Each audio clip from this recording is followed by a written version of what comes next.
Welcome in, Big Blue Nation, to another episode of the Cats Talk podcast. Our first losing episode of the basketball season. Guys, the quest for 40-0, the quest for perfection, it ended in Clemson at Little John Coliseum on Tuesday night. Your Kentucky Wildcats fall 70-66 in what was an ugly game that saw some bad shooting from the Wildcats and just bad shooting all around. Jacob, what were some of your key takeaways from our first loss of the season?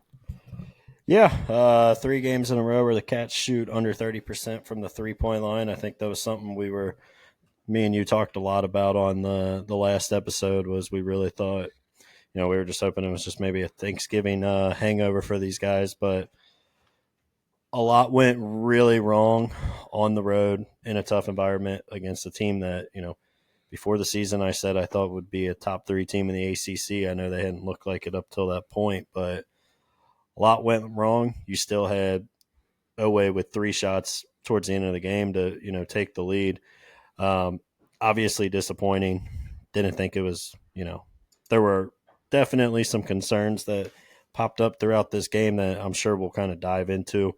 But just to kind of keep this brief, overall disappointed but not surprised. I picked this one as a loss before the season. I know I kind of changed my mind on our last episode, but yeah, again just disappointing. But they were in it with a chance, and very winnable game. Probably should have won. And Tyler, what were some of your takeaways from Tuesday night's game?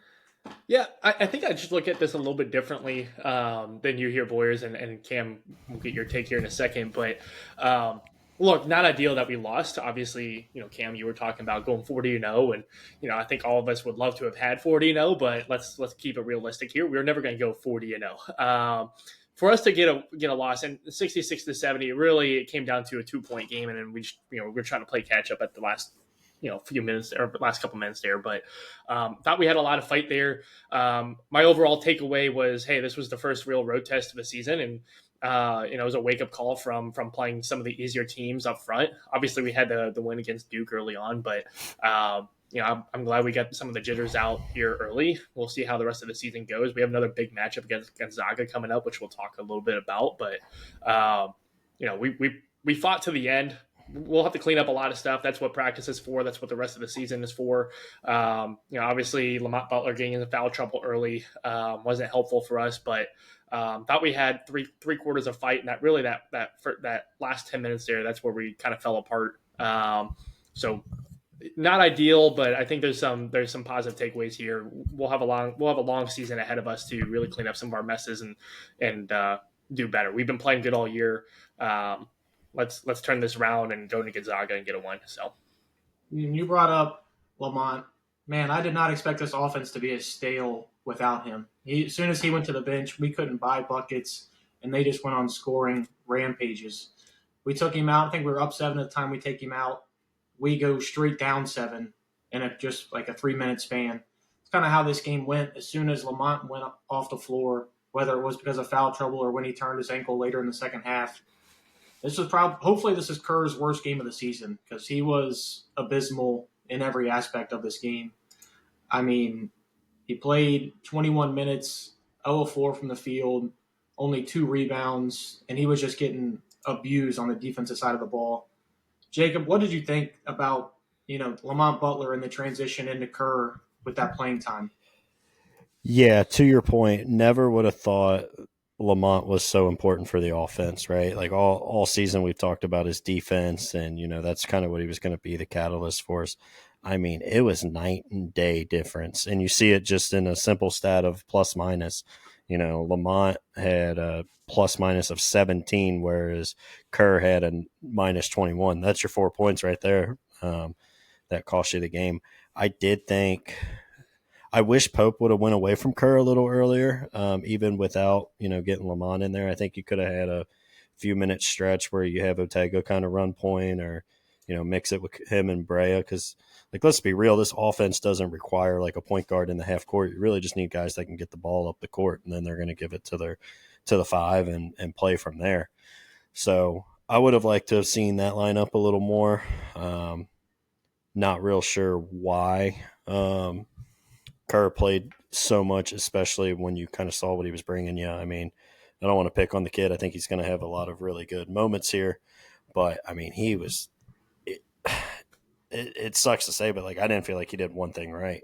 I mean, he was getting torched on every – Clemson was just going right at him when he was on defense. He couldn't buy a bucket. He wasn't even close on the majority of his shots. But I think we really learned how valuable Lamont Butler is to this team. And, you know, if he can stay healthy, stay out of foul trouble, then I think this team can be good. But, like, it made me a little more, like, realize, like, down the stretch, I think Lamont's going to be our guy that's playing – probably the only guy that I think towards the end of the season is going to be playing 30-plus minutes.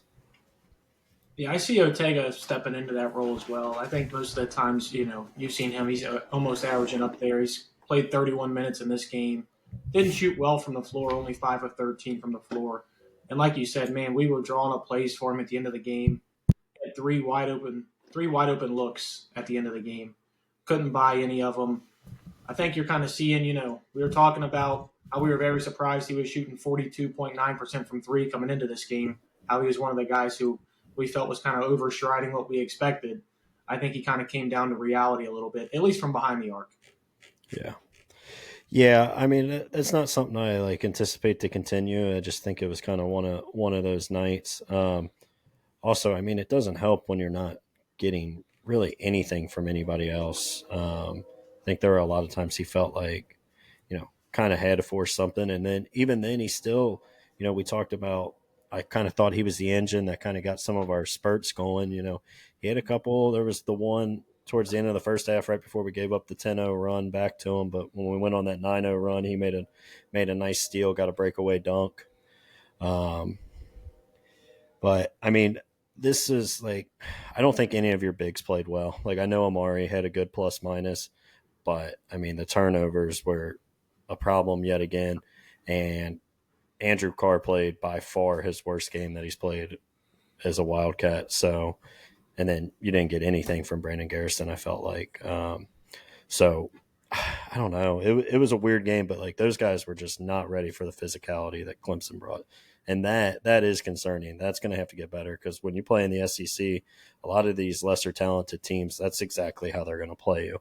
They're going to slow the game down. They're going to bang you around down low. So we're definitely going to need more from BG and Andrew Carr and Amari going forward. Yeah, I couldn't agree with you more. I was thinking during this game, watching Kerr and Andrew Carr play a pick and roll in this game was just one of the worst things I've had to witness in my Kentucky basketball fandom. I think no matter what, you can't have those two guys on the floor at the same time. They're just too big of liabilities. And I know we have Ortega, Lamont, and Amari who can kind of make up for some of that. But they were just isolating those guys in pick and roll situations. Andrew Carr was borderline unplayable in this game, just like Kerr was. This is kind of what we had alluded to the Duke game, where we thought, you know, in that first half, we thought Andrew Carr was going to be unplayable, and he kind of came back from that. This game, he never really came back from it. I think you saw what Amari does bring to this team, but I feel like he's trying to bring a little too much at certain times as well.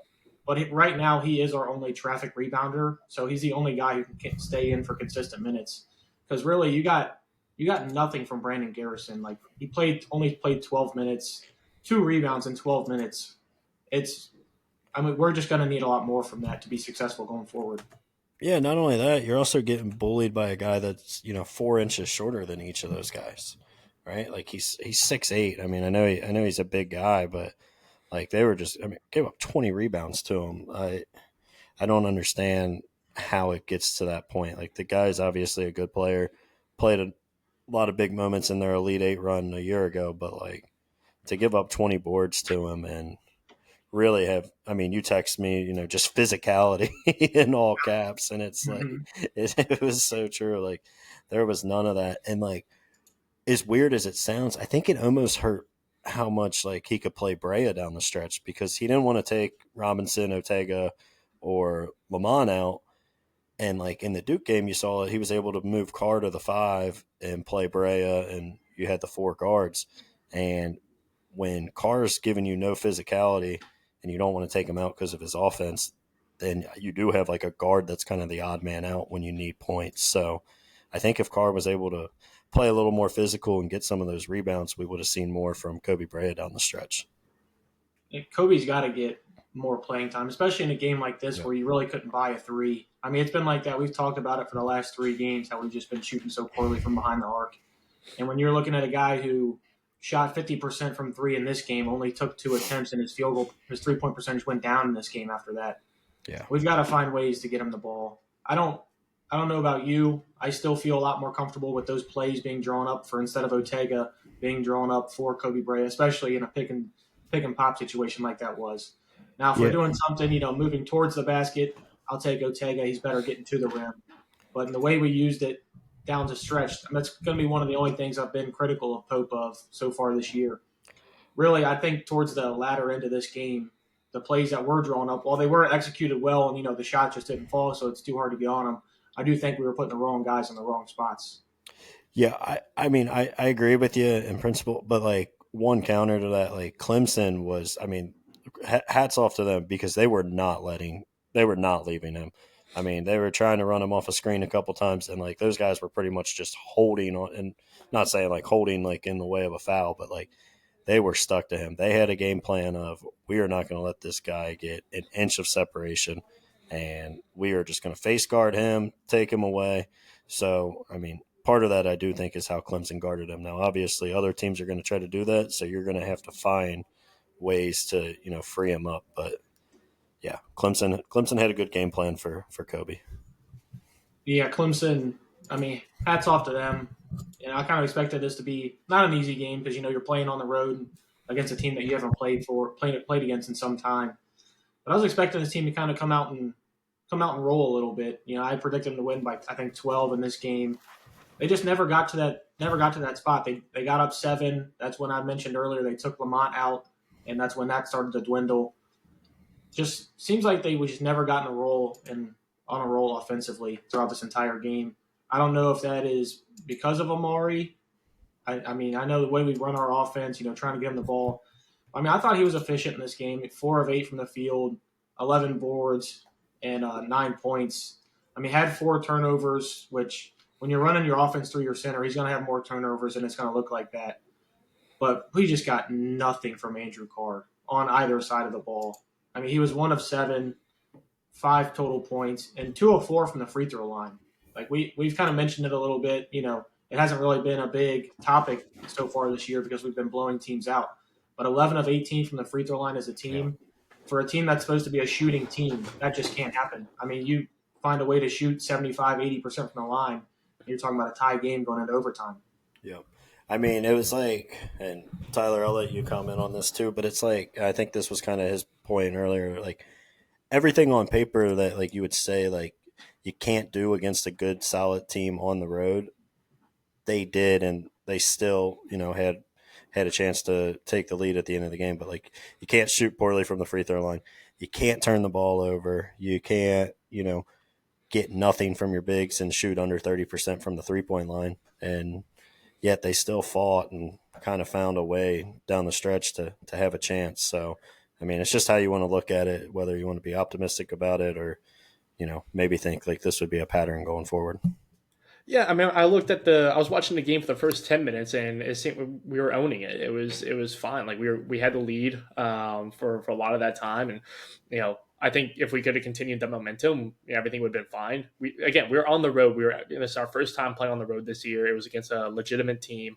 It wasn't one of these scrub teams that we were playing early on. So, we got away with some things early on, and then we end up playing a more physical team in the remaining 3 quarters there. So we'll clean some stuff up. I was looking at the schedule. Obviously, we play Gonzaga next, but there's a few games after that. I think that Pope will really have the opportunity to, scheme some things out, try some new things, make sure that, he's getting some guys, some new reps, new areas, make sure that people are in position for the right places. After the Gonzaga game, I think the next, competitive game here is going to be Florida in January. So we'll have some weeks there to get a lot better and make sure people are in the right place. And, obviously love to see Lamont Butler on the court a little bit longer. It seems like he is going to be more of the, heartbeat on the court, but I think there's some positivity there. I don't think we necessarily need to look at this game and be like, man, we suck. Like we're not there. we're far from it. It was one of those tough games. We're not going to win all of them. So let's learn from this game. Let's go into Gonzaga and have a good game there. Real quick, I like Tyler pretty much just chalking up Louisville as a cupcake game. I love and it. Ohio State. Yeah, that L's down, baby. I'm watching Ohio State score right now on my phone, and it's not. they've been very frustrating. So I love it. We look at Tyler's looking at Louisville as a tune-up game. Nothing else matters. It's just a tune-up game. I get right. We owe them an ass whooping after the football game, so I'm not even concerned about that game. We're gonna go in there. We're gonna kick some ass. Yeah, just talking about this game in general. I'm not trying to be negative about the game, but I think you're seeing how good the SEC is with how much the SEC is just taking care of the ACC. 9-1 last night to start off the ACC, SEC, little tournament that we have going. And we were the one loss. I mean, Bama's rolling Carolina right now. Yeah. You're seeing, kind of the difference in the conferences. Just like football, the SEC is superior to the ACC in every single form or fashion. That's what kind of concerns me. And the fact that the SEC is a more physical brand of basketball right now, especially with teams like Auburn. Even Arkansas a little bit. I feel like Arkansas, the way they play right now, might give us a little bit of trouble, even though they struggled to beat a Miami team yesterday who's really bad. That's more of where my worries come from. Because right now, and the only one you can count on to get a rebound on this team is Amari Williams. Brandon Garrison and Andrew Carr yesterday combined for 7 total rebounds, and together they played 36 minutes. And that's your other two bigs off the bench. We're just going to need more from guys like that. And like I told you guys at the beginning of the season, I'm really worried about Andrew Carr in general. That wasn't my favorite player to start the year. He kind of proved me wrong with that Duke game. I don't know. That's where most of my worry comes from right there. I don't know about you guys. No, I still like him. I kind of been a fan of his for a while, but it's weird because like a guy that shoots 1 of 7, you don't want to say like I wish he would shoot more, but I wish he would almost shoot more from behind the arc. Like there's times where I feel like he catches the ball and he catches it in a shooting position and his defender's still coming from the block and he doesn't look to just like pull the trigger real quick and then we kind of work the ball around or he drives into the lane. So yeah, I would like to actually see him be a little more aggressive from behind the arc. Garrison was like the big disappointment for me. I thought this was a game he would come in, give you a lot of energy, grab rebounds. It was just like he wanted no part of it last night, which was weird. I don't know why. We haven't really seen it from him, but I thought he would just kind of be your energy guy, comes in, rebounds, made a nice finish on the alley-oop that like Lamont threw him. But like other than that, I don't really remember him doing anything very productive. I think he had a block or two, but I just expect more energy out of him when he comes in off the bench. I'm really hoping BG, it was just kind of that illness is still over from that's a fair point. How he didn't play on Friday.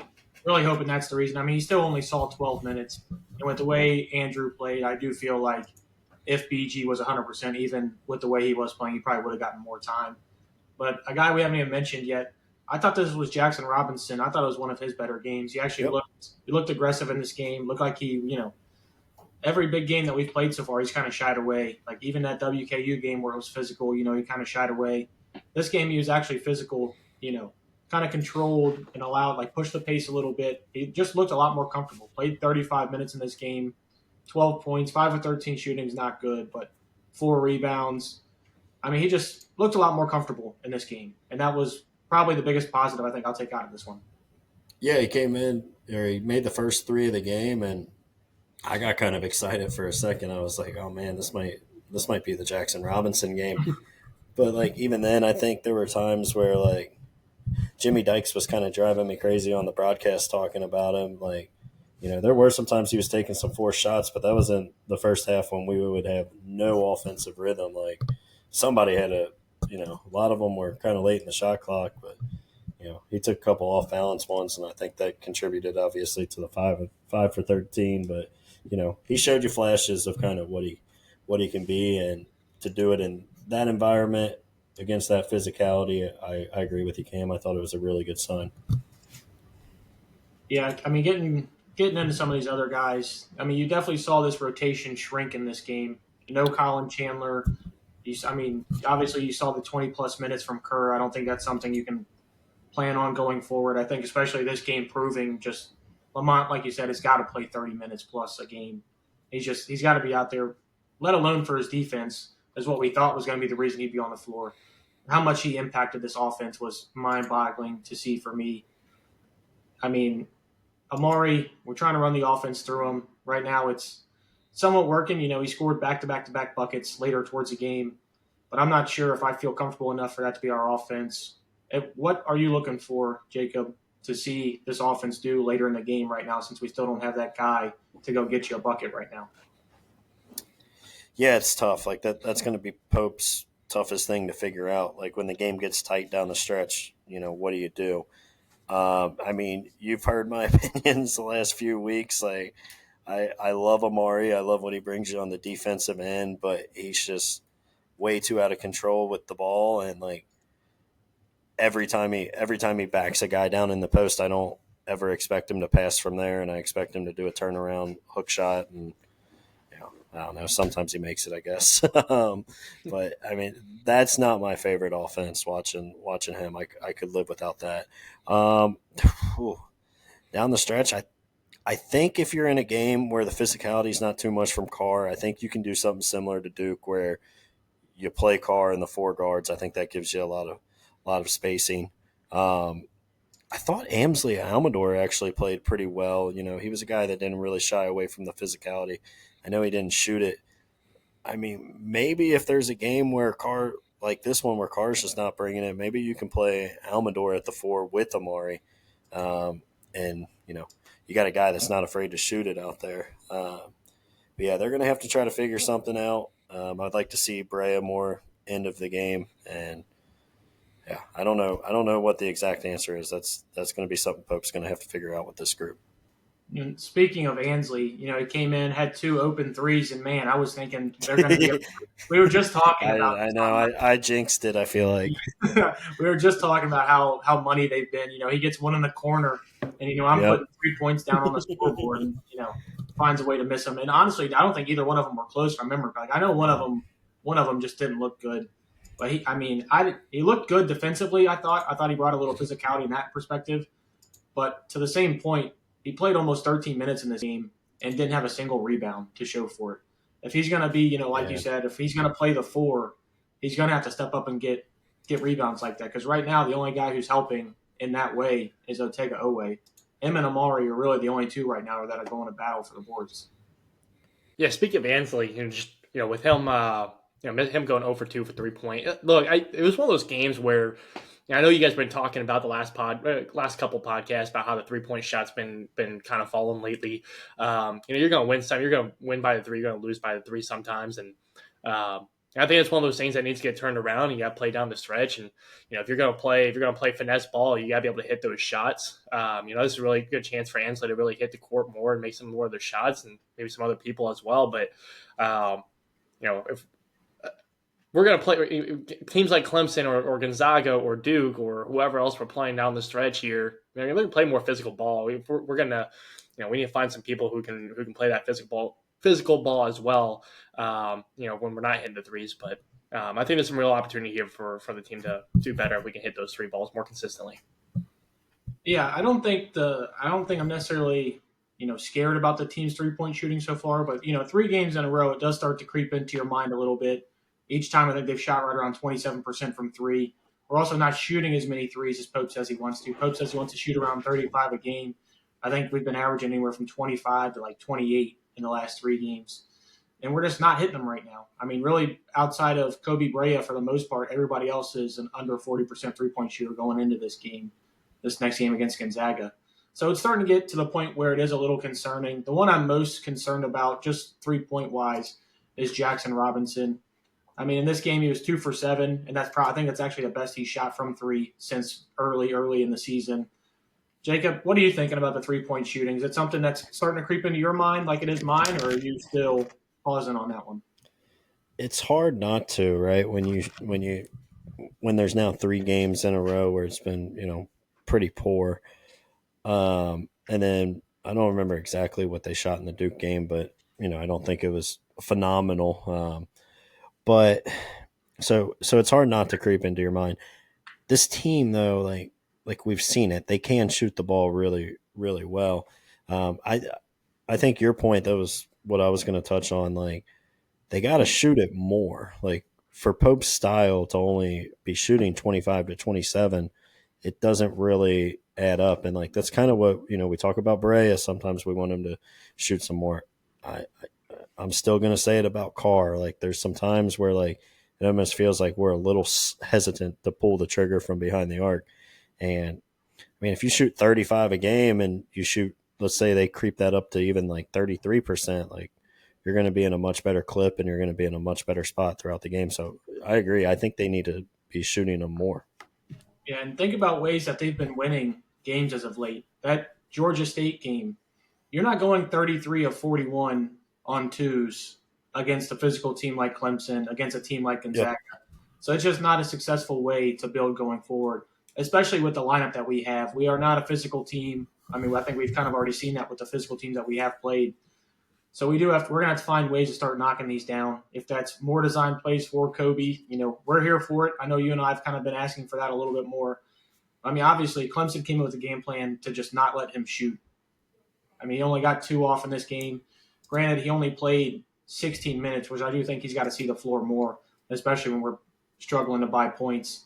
But 66 points in the SEC per game, it's not going to get anything done for you, especially this year. Yeah. Quick point for the both of you here. Sorry, boys. I'll let you jump in here in a second. But question. So you guys have been watching the team a lot longer than I have, obviously, here. In the past, it's been more of a physical team, has it not? More of an ISO based team versus what it is now, a little more finesse. Am I correct in saying that? ISO based, yes. I wouldn't necessarily say more physical, but I would give you the ISO base. More off the dribble rather than, consecutive passes, kind of like how it is in the Pope system. I would be curious to know if I don't think there is, but I was watching the game over the weekend, the Ohio State Michigan game, and one of the things that we were talking about with that game was the how Ohio State tried to go rely on tradition and run up the gut against a team that they had no business running up the gut on, and I bring it back to this. I wonder, even though this is a whole different team, new coach, new culture, everything like that, is it possible that they're still trying to find that new identity, new tradition with the Mark Pope era, facing tougher competition? Obviously, you can do whatever you want to do against some of these smaller schools that really have no business playing us. But, when we're playing the physical basketball against better teams here, is it still possible we're still trying to find our identity? I personally don't think so. I think, Pope's offense is what it is. There's plenty of other teams in the country that play a very similar style and have a lot of success. You see Alabama from a year ago go to a Final Four. They play, obviously a very similar style, a lot of threes, a lot of finesse. So I don't necessarily think that that's anything of concern. If you want to see what Kentucky was like the last 5 years, Tyler, just turn on an Arkansas game and see that crap show. That's it. That's the exact brand of offense we've watched the last 5 years. It's hasn't changed whatsoever. So I would say watch that, act like you're cheering for Arkansas, and then you'll know how frustrating it was for Kentucky fans like us. I'm going to find myself somewhere in the middle there. I do think that, Mark Pope has his identity for how he wants to play. But we still have to remember these guys have only played together for 8 games. This is really only their second big test. So from that perspective, I do think the team together is trying to find their identity because Pope has his system and his identity. So, yeah, to that extent, like Pope's got his identity. He knows what he's wanting to run. But I do still think all of these guys that, haven't played together. None of these guys have played together.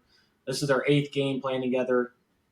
We're facing Georgia States and Jackson States. We played against Duke, but that Duke game was not like any of the other games we have played, just kind of like this Clemson game was. So I think the team is trying to gel together to find that identity. So that's where I can agree with you on that one. And that's more what I was saying on too. So yeah, that was a good take. I like that. Yeah, my bad. I might have misunderstood it a little bit, but Yeah, I mean, obviously, whenever you bring in 12 brand new players, right, there's going to be a learning curve. And to your point earlier, Cam, of not having the guy that can like go get his bucket. I feel like those are the guys you kind of really rely on early in the season, because to that point, you're still trying to figure out how all your pieces fit together.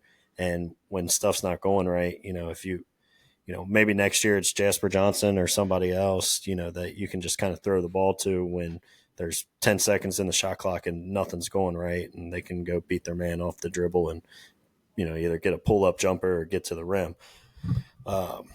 So I, I do think that this team, the style that Pope plays, is a style that is built for success. We've seen it out of other teams now. Do we have the players for it? We'll kind of wait and see. I believe we do. Everything to this point has shown that we do. Outside of last night. I do believe that the blueprint is out on how to beat this team, though. I think they kind of have, like, even Western Kentucky, I think, kind of gave you a little bit of a blueprint on how to at least keep this game close. Obviously they were just outmatched, but you've seen it even in glimpses with the Duke game and in this Clemson game. Be physical with us, slow us down. With that being said, I mean, we're facing off against one of the best coaches in college basketball, and Mark Few in Gonzaga on Saturday. He's going to have that team ready. So I'm waiting, and I'm ready to see how this team responds to that. Because trust me, they're going to be tested by these Gonzaga Bulldogs on Saturday. And this is probably going to be the best thing we've faced so far. So, I mean, if you thought Clemson on the road was going to be a tough game, just wait until Saturday night. Yeah, I don't know if I don't expect them to go win Saturday night, but I do think it's a huge test. But one thing that it's a little different about this Mark Few team is like they don't have like the big guys that he's kind of had in the past. They play a lot more. This team is trying to get out and run a little bit. So, matchup wise, it might be a little bit of a better matchup and play a little more to Kentucky's style. But yeah, Mark Pope in the Duke game, obviously made adjustments. It'll be interesting to see what kind of adjustments he makes down the stretch just in the season here. Not having that physical force that, we feel like we need for some of these games. I feel like he'll figure out some sort of adjustment for it. At least that's what I'm hoping. Yeah, this Gonzaga game, it's going to be tough. I know preseason I had this as a loss. Jacob, I believe you had this as a loss as well. I had a season both of these. Did you have this one as a loss or a win preseason? I had this one as a tough matchup, a tough loss for us. Yeah, I mean, and the way that Gonzaga's played to start the season, I mean, they beat a good Baylor team by 40 to start the year. They ended up losing to West Virginia in overtime in the battle for Atlantis out in the Bahamas. And then they just beat number 14 ranked Indiana, which, that ranking might be a little bit fraudulent. I'm not sure if Indiana is that good. But this Gonzaga team has already been tested. They've played good teams and they've beat good teams. Jacob, what are you thinking prediction-wise? Do you have an MVP? What are you thinking? I do think Kentucky's going to lose. Real quick to our preseason predictions, as much as last night frustrated me, and I know we kind of changed expectations watching this team early, but I mean, this team's right where I projected they would be. And, I don't think any of us think, I said it the other night, like, I don't think this team's going to obviously go 40-0. Like, we're going to lose games. So I'm not ready to panic on it or anything like that. And even if we lose Saturday, which I think we do, I think Saturday's a little higher scoring just because of the way Gonzaga plays as well. If you're making me throw a prediction now, I'll say Gonzaga 86, Cats 81. Tyler, how about you? Yeah, I'm looking at the stats here for both teams, and it's a closer matchup. I think what the matchup predictor offers. Cam, I'm going to say this every time, and I know you hate it every time, but matchup predictor is giving us about 40% chance to win this game. But look at the stats. When we edged them out 92.9 points per game to their 90.4 points per game. We have them on field goal percentage. We have them on rebounds. They have us by a point or as by one on assists. We beat them in blocks. We beat them in a lot of categories. I think it's going to be a very competitive game. I do think that Gonzaga still edges us out a little bit, especially early on in the season. I think there'd be more opportunity later down the road for them. But I'm going to give a score prediction of close to what Boyers had, actually. I'm going to go 86 89 Gonzaga. The way you delivered that number Yeah. was very, very, very weird. I was about to call you a cop here.